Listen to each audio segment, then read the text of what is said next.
Good day to all. Today we are going to discuss about the nuances in formation of a questionnaire. That is meaning, data collection sources, what the questionnaire means, when the questionnaire to be used, what type of questionnaires are there, what type of questions to be used, and what are the factors to be considered in designing a questionnaire, the outline of a questionnaire, and what type of questions to be avoided in a questionnaire. We'll go to the presentation now. We are all aware research refers to the researching of the knowledge or certain things. In other words, we can say it is a systemized method consisting of defining a problem, collecting the facts, formulating hypotheses and analyzing the data and reaching certain conclusions or findings based on the collected data. Each and every aspect of research plays an important role. Every aspect or steps or process, whatever it is, has its own value. That is the results to the research under study. So, all the aspects should be given due consideration since from the beginning to the report writing. The data can be collected under two different sources, primary source and secondary source. The primary source again consists of different methods of data collection. One is observation method, interviewing method and questionnaire method.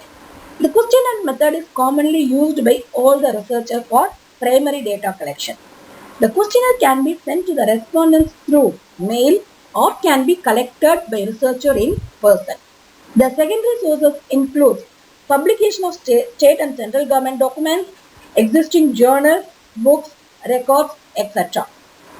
In the primary source of data collection, the questionnaire can be considered as the vital source for the researcher. A questionnaire is a list of questions sent to a number of persons for them to answer. It is whether called a schedule or interview form or measuring instrument, consists of a formalized set of questions for obtaining the information from the respondent. It was first developed by the Statistical Society of London in 1838 and has been in continuous use ever since. So the main purpose of the questionnaire is to obtain the information from the respondents. We can say the questionnaire acts as a device or instrument for data collection for the research. Questionnaire is the most important tool in empirical research for data collection. The reliability and the validity of the outcomes, that is the results, mainly depends upon the quality of the questionnaire we are using in our research because it reveals the respondent what the researcher is intended to study.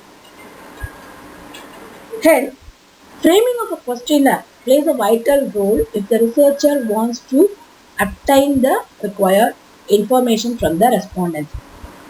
It is a common saying that good questionnaires are difficult to construct, whereas bad questionnaires are difficult to analyze. Keep it in mind, the researcher has to frame the questionnaire for the study. When the questionnaires are best used? Another question. The questionnaires can be used where the sample size is very large. And if the researcher needs a standardized data from the identical questions, the questionnaires can be used. More importantly, if the researcher is interested to know in what happens rather than why or how it happens, in this situation, the questionnaires can be used in a better way.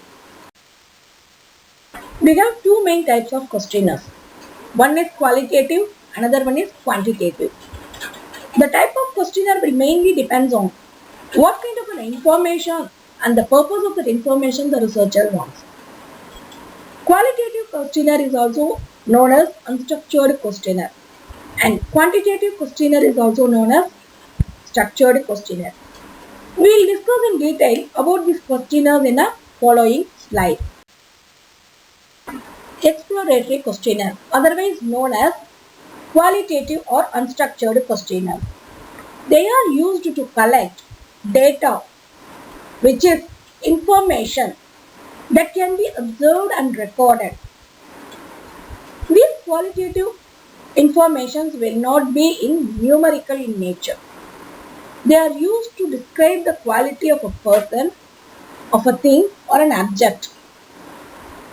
The example we can cite here, we have been asked to fill up the feedback form about the webinars or certain events. Here, the respondents are giving their opinion in writing in a statement form or in an information way that the webinar is good, the webinar is to be enhanced, like that. These are all the information which not be in numerical form. The exploratory questionnaires are ideal when the researchers are in early stage of their research. Formal standardized questionnaire. These type of questionnaires are used to collect quantitative data. The information can be in numerical format. The data can be used for mathematical calculations or statistical analysis. In essence, the quantitative questionnaire will answer the questions like how much, how many, or how often. We can get the answers in numerical format. These quantitative or standardized questionnaires are best used when the researcher have already formed an initial hypothesis stage. Apart from the above mentioned questionnaire types, we have two more questionnaire types. One is mixed questionnaire, another one is pictorial questionnaire. Mixed questionnaires. These questionnaires consist open-ended as well as closed-ended questions. These mixed questionnaires are normally used in social science researches. Pictorial questionnaire. These type of questionnaires are used in promotion of interest to answer the questions. Normally, these are all used as study material for children. Usually, these type of questionnaires have a higher response rate than the other type of questions because it is easier to answer. The children can easily answer the questions with the help of the pictures available in the questionnaire. Understanding the type of questions are most important aspect of the questionnaire creation process. Not all the question types are perfect in every situation. That's why it's important to understand the type of questionnaire. That's why we have discussed in our previous slides the types of questionnaires available for the research purpose. Once the type of questionnaire is determined, it becomes easier to choose the right type of questions. Here we have two types of questions, closed-ended format and open-ended format. We have again subdivisions in closed-ended format that will be discussed in the following slides. Normally, these questions are placed at the end of the questionnaire. Now, we come to the open-ended questions or open-ended format. As the name implies, these questions are open for all the respondents to answer with more freedom. Instead of presenting a series of answer choices, the respondents write as much or as little as they want.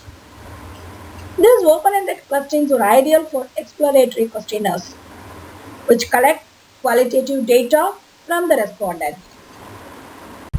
Under closed-ended questions, we have simple dichotomy and multiple choice questions. Again, simple dichotomy, we have bipolar and dichotomous questions. Bipolar question.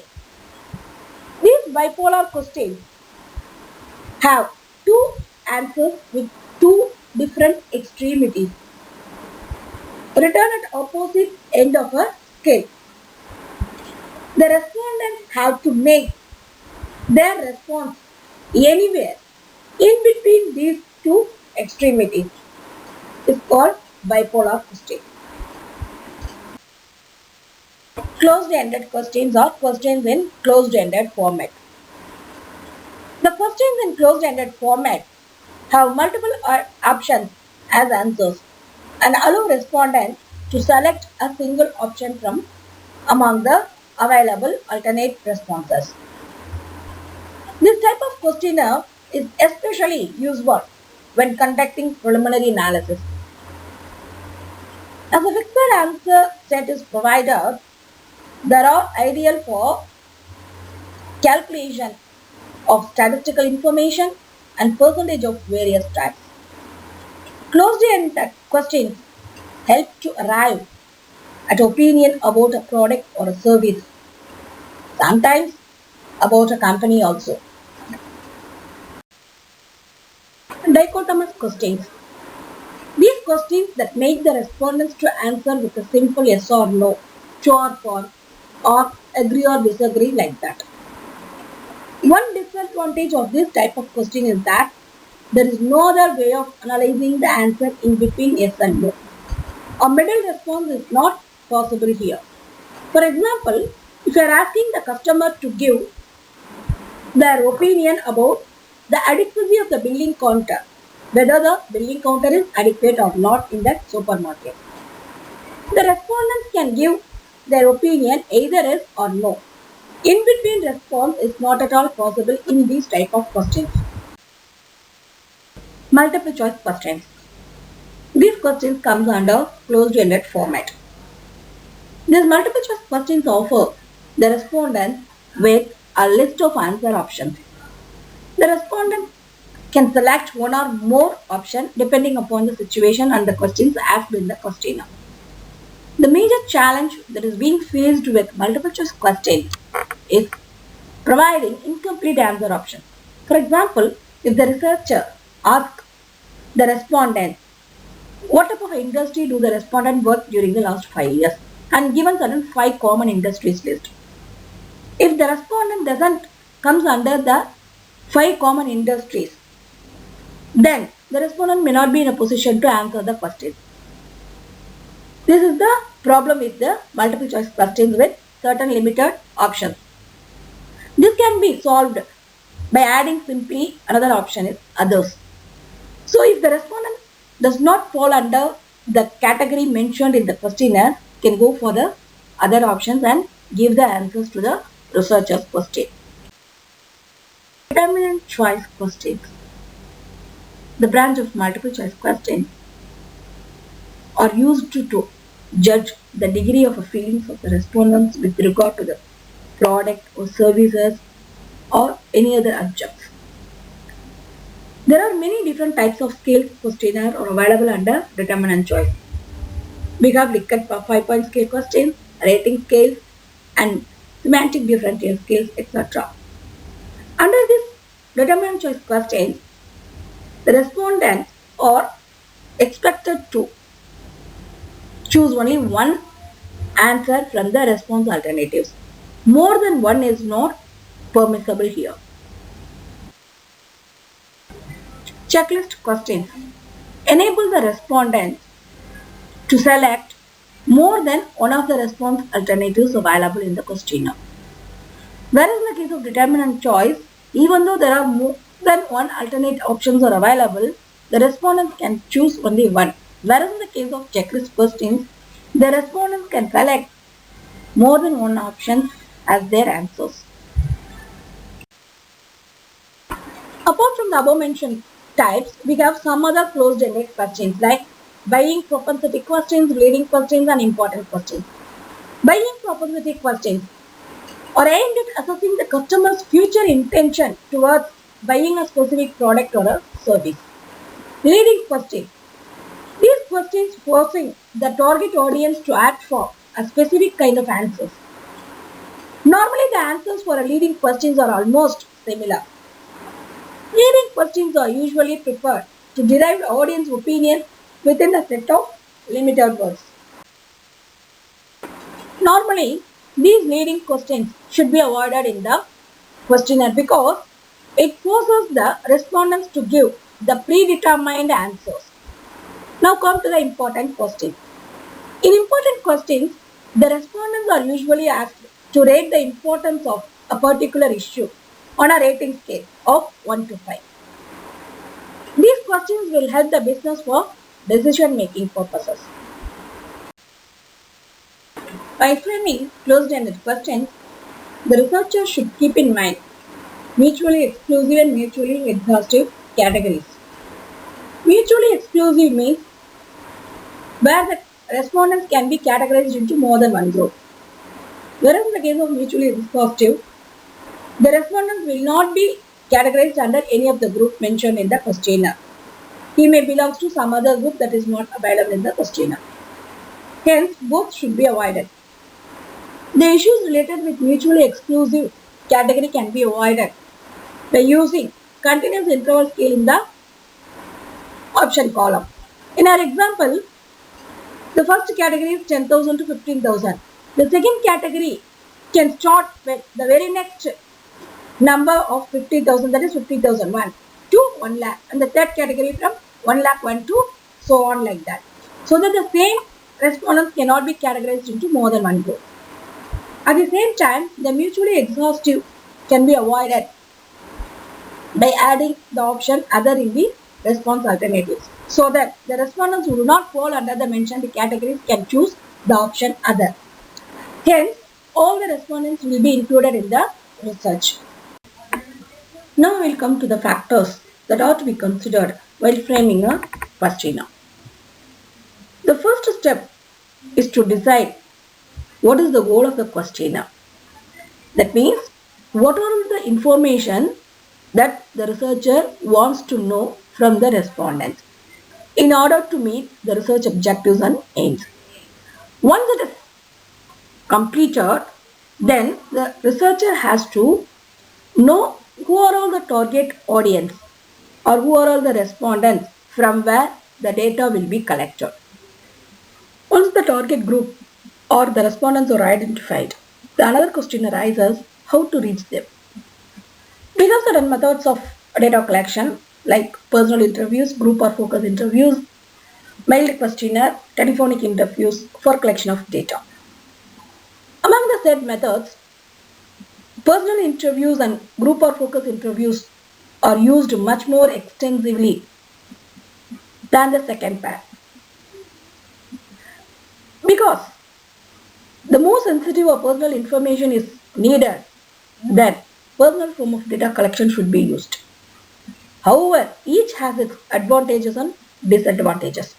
Depending upon the nature of the study and the nature of the information needed by the researcher, we can select any one of the methods for data collection.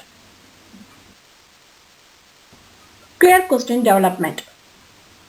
Putting questions in a meaningful order and in organized format is the biggest task.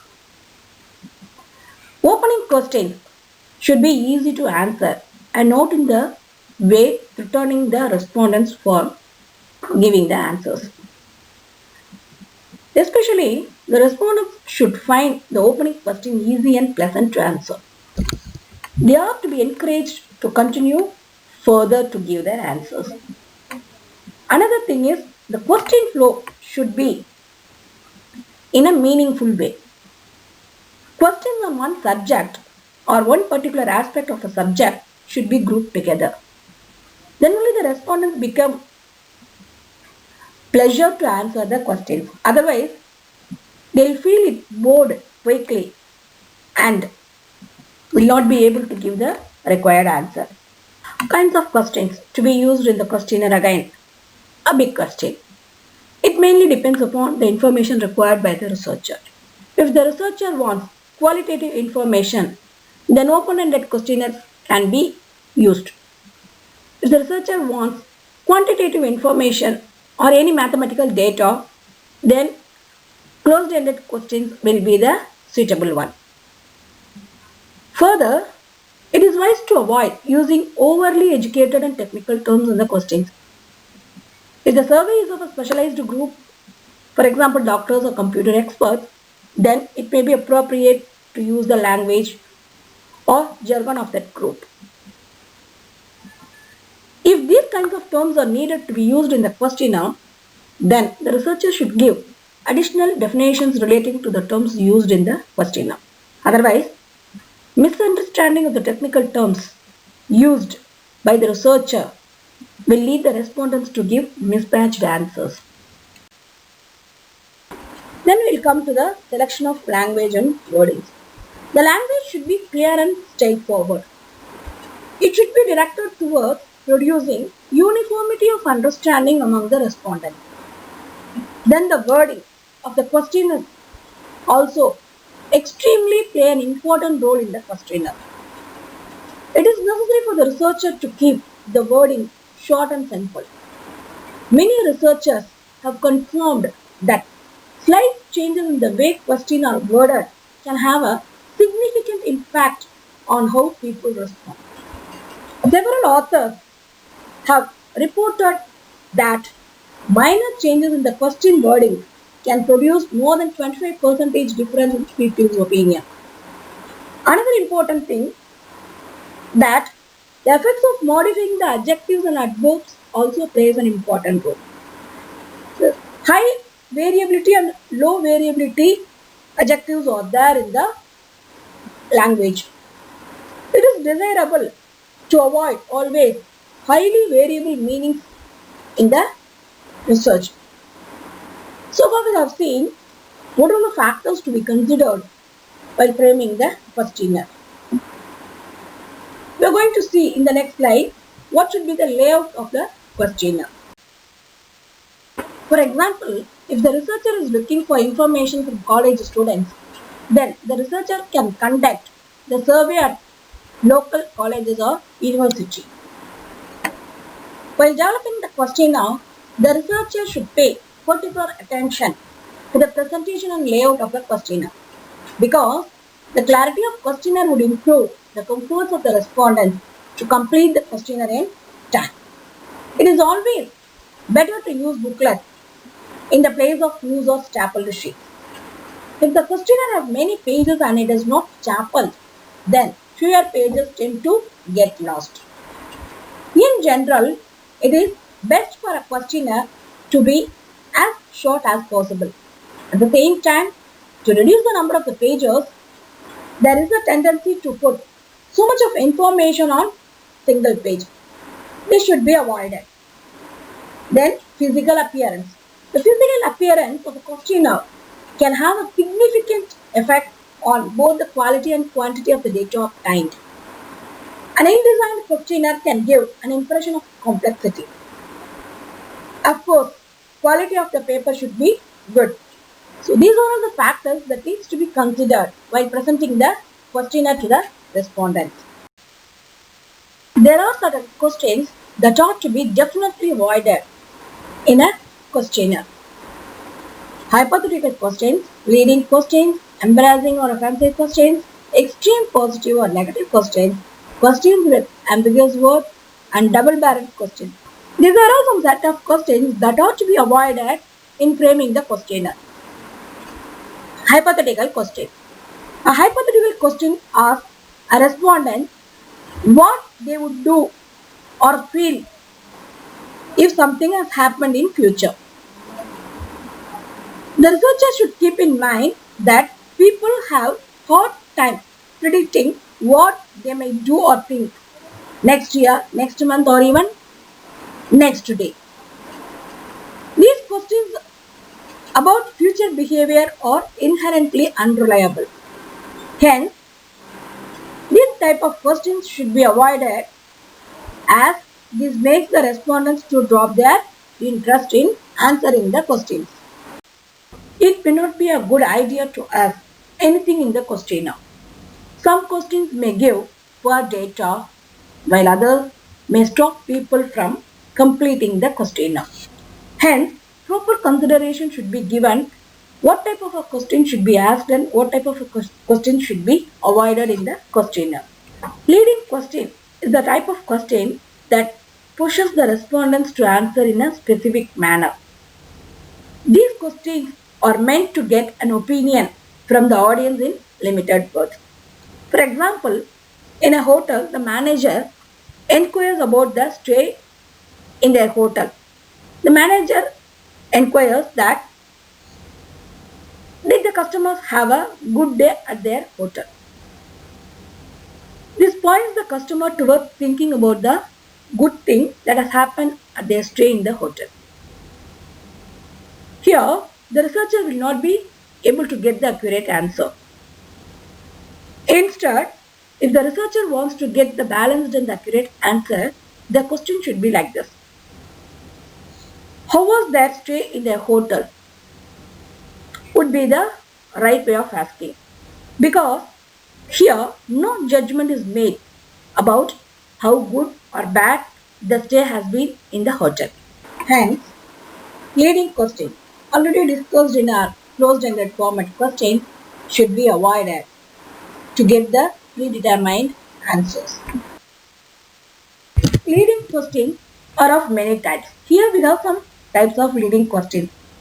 That is based on assumption, based on interlinked statements, based on direct implication, and based on cohesiveness, and based on tagging. These kind of questions should be avoided as they already contain information that ought to be confirmed rather than try to get a true and unbiased answer to the question. Even though questioners can be anonymous, it is not a good idea to embarrass or offend the respondents by asking some unwanted questions. It may lead to them dropping the questionnaire without completing it or giving the researcher a poor answer on the purpose. Making respondents feel uncomfortable by asking details about personal or private issues, which in turn can lead to losing trust. So these kind of embarrassing questions should be avoided. Instead, we can ask the respondents in a decent way that should not hurt the respondents in answering the questions.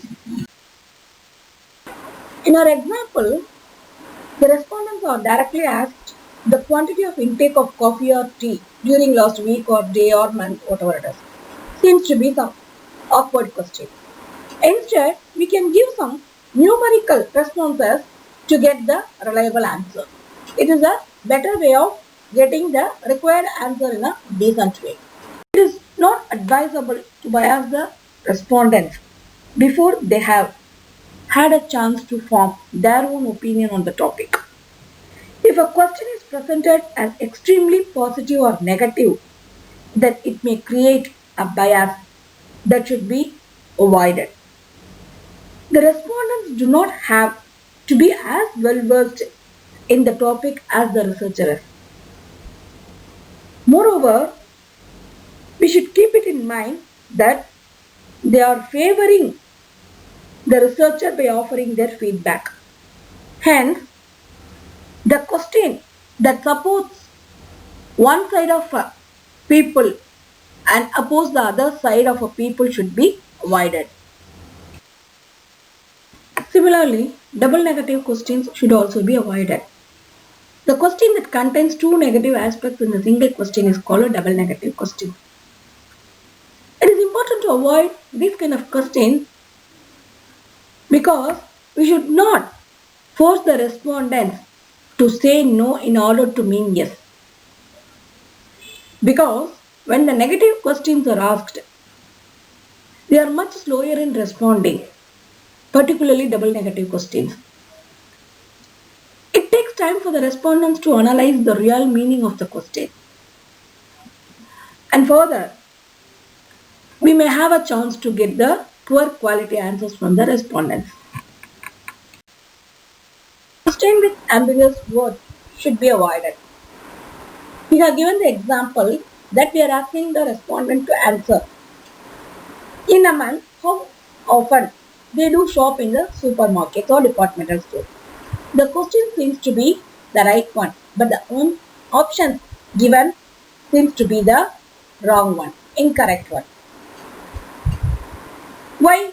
Because it should be in numerical form. For some people, going weekly will be the regular one. For some people, going monthly will be the regular one. So, options should be clearly mentioned. Wherever possible, the numerical options should be given. Double-barreled questions are those that ask two or more different questions in one question. Respondents could find it difficult to answer these kind of questions because it consists different questions in each part of the same question. The data collected from the double-barreled question cannot be reliably analyzed because it is impossible to know whether the answer refers to both the parts of the question or only one part of the question. The example we have given, we are asking the respondents how they think Coca-Cola is a tasty or a refreshing one. Here, we have two different parts in the question, tasty and refreshing. For some people, the Coca-Cola might be the tasty one, but not the refreshing one. For some people, the Coca-Cola seems to be the refreshing one and not the tasty one. Hence, it is appropriate to ask two different questions to get the correct answer from the respondents. Once the question is framed, it is necessary to pre-test the questionnaire to verify its validity and reliability. The purpose of pre-testing the questionnaire is to determine whether questionnaires are worded in a well-mannered that will achieve the desired results, whether the questions have been placed in the best order, and the information or instructions are adequate or not, whether the questions are understood by all the classes of respondents, any questions ought to be added or removed, or any other general information that ought to be needed to form the questionnaire in a best way. Generally, a small number of respondents are selected for the pre-test. Based upon the outcomes in piloting the questionnaire, the researcher can go for finalizing the main questionnaire. Today we have discussed many things about framing of questionnaire in detail. The type of questionnaires, the type of questions to be added, to be avoided, all these things. Hope this presentation would give a deep insight in framing the questionnaire. Thanks for listening. Stay home and stay safe. Thank you.